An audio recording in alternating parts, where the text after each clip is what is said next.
लाडकी बहीण योजना ई-केवायसी ची अट रद्द। आता केवायसी नाही, नवीन शासन निर्णय पहा।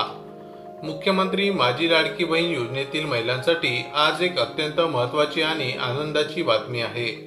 सरकारने या योजनेतील लाभार्थ्यांसाठी सुरू केलेली ई-केवायसी पडताळणी प्रक्रिया तुर्तास स्थगित करण्याचा निर्णय घेतला आहे।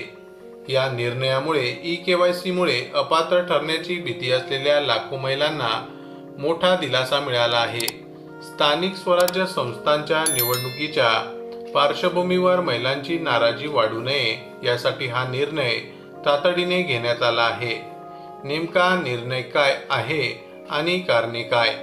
महायुती सरकारने महिलांना दरमहा 1500 रुपये देणारी मुख्यमंत्री माझी लाडकी बहीण योजना सुरू केली। मात्र 6 महिन्यानंतर सरकारने पात्रतेचे निकष तपासण्यासाठी ई-केवायसी करणे बंधनकारक केले होते। या ई-केवायसी मुळे लाखो महिला अपात्र ठरण्याची शक्यता होती, ज्यामुळे महिला वर्गात नाराजीचे वातावरण निर्माण झाले होते। याच पार्श्वभूमीवर सरकारने खालीलप्रमाणे निर्णय घेतले आहेत। ई-केवायसी पडताळणी मोहीम तुर्तास थांबवली। ऑक्टोबर महिन्याचा हप्ता पुढील आठवड्यात वितरित केला जाणार आहे।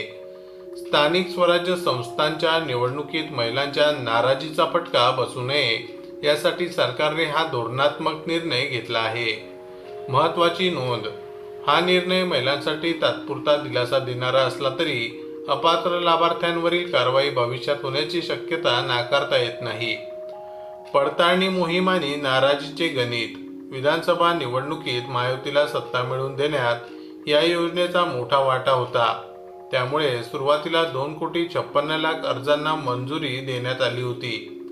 सध्याची गंभीर स्थिती: योजनेत अपात्र लाभार्थ्यांची संख्या खूप मोठी असल्याचे निदर्शनास आले आहे।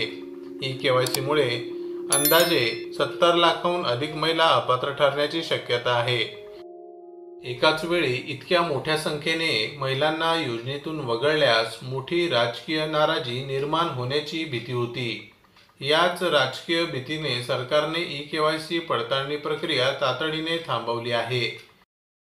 याचा अर्थ ज्या महिलांची ई-केवायसी झाली नव्हती त्यांना सध्या तरी योजनेचा लाभ मिळणे सुरू राहील। योजनेतून वगळण्यात आलेले आणि संशयास्पद लाभार्थी कोण? योजनेत अपात्र लाभार्थ्यांची संख्या वाढल्याने सरकारने आतापर्यंत खालील निकषांवरून काही महिलांना वगळले आहे। तसेच काही संशयास्पद बाबींवर कारवाईची तयारी सुरू आहे। सरकारी नोकरदार महिला, केंद्र आणि राज्य सरकारच्या नोकरीत असलेल्या महिला, इतर योजनांचे लाभार्थी, केंद्र आणि राज्याच्या इतर तत्सम योजनांचा लाभ घेणाऱ्या महिला, 4 चाकी वाहने: ज्या कुटुंबाकडे 4 चाकी वाहन आहे, एका कुटुंबातील 2 पेक्षा जास्त महिला, एकाच कुटुंबातील 2 पेक्षा जास्त भगिनींना लाभ मिळत असल्यास, वयाचे निकष: चुकीचे वय नमूद करून किंवा वयोमर्यादेबाहेर जाऊन लाभ घेणारे, पुरुष नोकरदार, विशेष म्हणजे काही पुरुष सरकारी कर्मचाऱ्यांनाही या योजनेचा लाभ घेतल्याचे समोर आले आहे।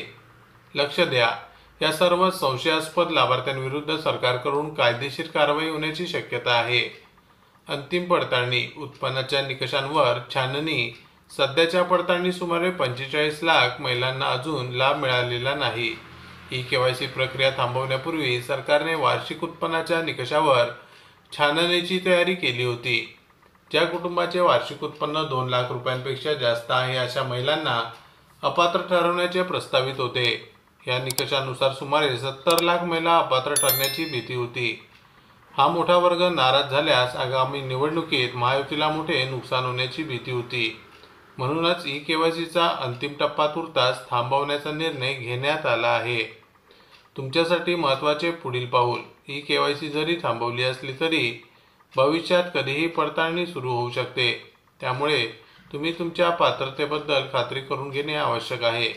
तुम्ही खालील माहितीबद्दल निश्चित करा: तुमच्या कुटुंबाचे वार्षिक उत्पन्न 2.5 लाखांपेक्षा कमी आहे।